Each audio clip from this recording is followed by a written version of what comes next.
आइए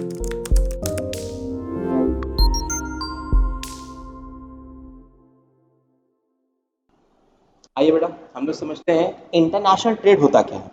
international trade का मतलब होता है हम दूसरी कंट्री के साथ क्या करने वाले हैं, दूसरी कंट्री से अपने यहाँ कुछ सामान मंगाएंगे, इंपोर्ट कराएंगे अपने यहाँ।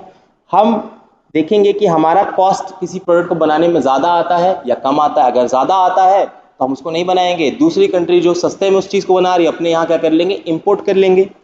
कस्टम ड्यूटीज लगती है इंटरनेशनल ट्रेड में। कस्टम ड्यूटी का मतलब क्या होता है कि हमारे देश में अगर कोई सामान आता है तो कितने में आता है, कैसे आता है, ये मैटर करता है। ठीक है, कस्टम का मतलब ये भी होता है यहाँ पे टैक्स लगाया जाएगा आपके ऊपर कि हमारे यहाँ सामान आ रहा है तो आपको टैक्स देना पड़ेगा। ठीक है, फ्रेट चार्जेस लगती हैं इंटरनेशनल ट्रेड में। बहुत सारी डॉक्यूमेंटेशन होती है। कैसे डॉक्यूमेंट्स होते हैं, आप इंपोर्ट कराएंगे चाहे एक्सपोर्ट कराएंगे तो आपको डॉक्यूमेंट तो बनाने ही पड़ेंगे, क्योंकि आपको फॉरेन एक्सचेंज कराना है, आपको सामान भेजना है, आपको बैंक से कंसिडर कराना है, तो आपको डॉक्यूमेंटेशन लगेगा ही लगेगा। आप जब सामान समुद्र के जरिए भेजते हैं, समुद्र समझ में आता है, आप दुनिया में कहीं पर भी ट्रेड कर रहे हैं तो आप सी के जरिए करते हैं, तो आप अपने सामान का इंश्योरेंस कराते हैं। आपने पढ़ा होगा टेक का इंश्योरेंस, सामान फ्रेट का इंश्योरेंस, सब कुछ होता है, तो इंश्योरेंस कराना जरूरी है। आपको अगर इंटरनेशनल ट्रेड करना है तो बेटा क्या करना पड़ेगा, एक्सचेंज रेट, ठीक है, मतलब रुपीज से कन्वर्ट करके किस में चेंज करना पड़ेगा बेटा, डॉलर में चेंज कराना पड़ेगा। समझ में आ रहा है। फिर क्या बोल रहे हैं, इसका ओरिजिन इंटरनेशनल ट्रेड का कब से है बेटा, इसका ओरिजिन है लगभग, अगर मैं बात करूं तो मर्केंटाइलिज्म से स्टार्ट होता है लगभग 15th सेंचुरी के आसपास। ठीक है, ठीक, जब दुनिया में मर्केंटाइलिज्म स्टार्ट हो रहा था तो इंटरनेशनल तब से है। ठीक है, अगर मैं और इसका इतिहास लेके चलूं, मतलब और ओरिजिन की बात करूं, तो दुनिया में छोटे छोटे पहले कबीले हुआ करते थे, आपस में रहते थे, जिन्हें हम खाना बदोश कहते थे। वो लोग आपस में एक दूसरे से ट्रेड करते थे। कैसा ट्रेड, इंपॉर्टेंट जेम्स का, इंपॉर्टेंट ज्वेल्स का, हीरे पत्थर जवाहरात, इवन लाइव स्टॉक्स का भी ट्रेड करते थे। तो इंटरनेशनल ट्रेड तब से चल रहा है। बाद में इसे लीगल करके कंट्रीज बन गई, कंट्रीज के बीच में आपस में ट्रेड होने लगा, तो इसे इंटरनेशनल ट्रेड कहा जाने लगा। ठीक है, अगर जब भी आप इंटरनेशनल ट्रेड करेंगे तो आपको दूसरी कंट्री के कानून और अपनी कंट्री के कानून भी मानने पड़ेंगे। अगर हमें किसी कंट्री से ट्रेड करना है, उसके यहाँ पर अपनी कंपनी को लगाना है, तो हम उसकी कंट्री के लॉ या वो सारी चीजें मानेंगे, कैसे काम करता है।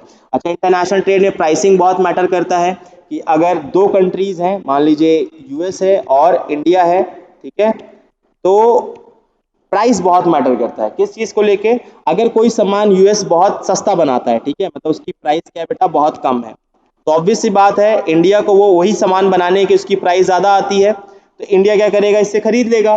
प्राइसिंग कम आ रही है तो इंडिया को फायदा हो जाएगा। अब कोई ऐसा सामान है जिसे बनाने में इंडिया की प्राइस क्या आ रही है बेटा, कम आ रही है, उसको यूएस खरीद लेगा। इस तरीके से प्राइस चल घटती बढ़ती रहती है। इसमें और भी सारे फैक्टर्स हैं, एंटी डंपिंग वगैरह, तो हम लोग केवल इंट्रोडक्शन पढ़ रहे हैं कि इंटरनेशनल ट्रेड है क्या।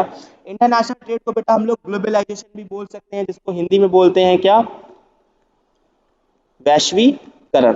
ठीक है, मतलब सारी कंट्रीज, जितनी भी कंट्रीज क्या है बेटा, वो एक तरीके से किस में काम करती है, ग्लोबल विलेज के लिए काम करती हैं।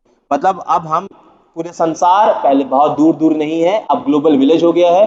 हम काम कर सकते हैं, किसी भी कंट्री के साथ ट्रेड एक्सपोर्ट इंपोर्ट करा सकते हैं, काम कर सकते हैं।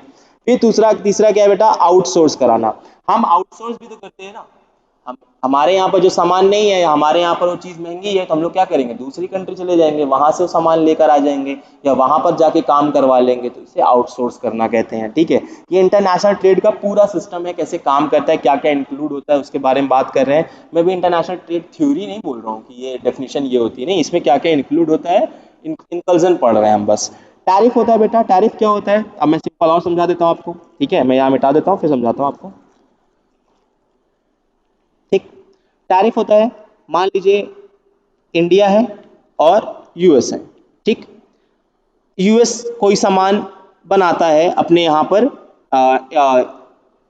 यूएस कोई सामान बनाता है, उसका प्राइस है, ठीक है, और यूएस इंडिया को उसे बेचता है, तो इंडिया उसको क्या करा रहा है बेटा, इंपोर्ट। क्या कराता है, इंपोर्ट। ठीक है, इंडिया इंपोर्ट कराता है, और इंडिया अगर उस पर ड्यूटी या टैरिफ चार्ज ना लगाए तो वो सामान क्या होगा, यहाँ यूएस में उसकी कॉस्ट ऑफ प्रोडक्शन क्या आ रही है, प्रोडक्ट की प्राइस की कम आ रही है, वो इंडिया को बेच रहा है सामान, इंडिया में भी आया तो वो क्या हो जाएगा बेटा, चीप हो जाएगा। क्या हो जाएगा, चीप हो जाएगा, सस्ता हो जाएगा कि नहीं हो जाएगा। ठीक है, और जब कोई चीज चीप हो जाती है, तो ऑब्वियस सी बात है लोग उसका क्या करेंगे बेटा, प्राइस कम हो गया तो उसकी डिमांड क्या होगी, मैं यहाँ उल्टा बना रहा हूँ, प्राइस कम हो गया है तो उसकी डिमांड क्या होगी, क्वांटिटी क्या होगी, बढ़ जाएगी, सस्ता हो जाएगा।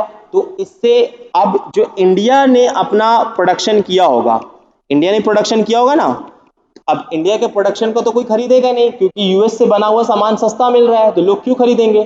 तो इंडिया इस चीज के लिए कि हमारे यहाँ की डोमेस्टिक कंट्री या कंपनीज या हमारी डोमेस्टिक जो क्या कहते हैं कंपनीज हैं उनको बचाने के लिए हम लोग क्या करेंगे, यूएस से जो सामान हमारे यहाँ पर आ रहा है हम उसको क्या करेंगे, उसके ऊपर इंपोर्ट ड्यूटी या टैरिफ लगा देंगे, टैक्स लगा देंगे, ठीक है, क्या लगा देंगे बेटा, टैक्स लगा देंगे। और टैक्स लगाएंगे तो इसका क्या फायदा होगा कि यूएस में जो सामान हमारे यहाँ आ रहा था टैक्स लगने के बाद उसकी प्राइसेस क्या होंगी बेटा, प्राइसेस बढ़ जाएंगी। जब किसी चीज की प्राइस बढ़ जाती है उसकी क्वांटिटी डिमांडेड क्या होती है बेटा, घट जाएगी, ठीक है।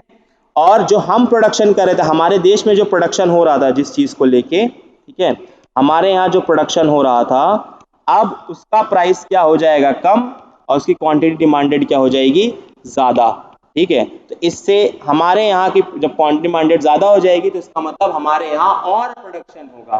तो ये एक इंटरनेशनल का छोटा सा सिनारियो है जो काम करता है कि इंटरनेशनल ट्रेड में क्या क्या चीजें इंक्लूड होती है और कैसे काम करती है। मैं अलग से छोटे छोटे लेक्चर लेकर आऊंगा, टैरिफ क्या होता है, फॉरेक्स क्या होता है, इन्फ्लेशन क्या होता है, डिप्रेशन क्या होता है, वो मैं अलग से बताऊंगा, ठीक है। तो अगर आप देखते चलिए इसको कैसे काम करता है, छोटे छोटे वीडियोस रहेंगे ताकि आप छोटी छोटी चीजें समझ सकें, ठीक है। समझ में आ रहा है, धन्यवाद आपका।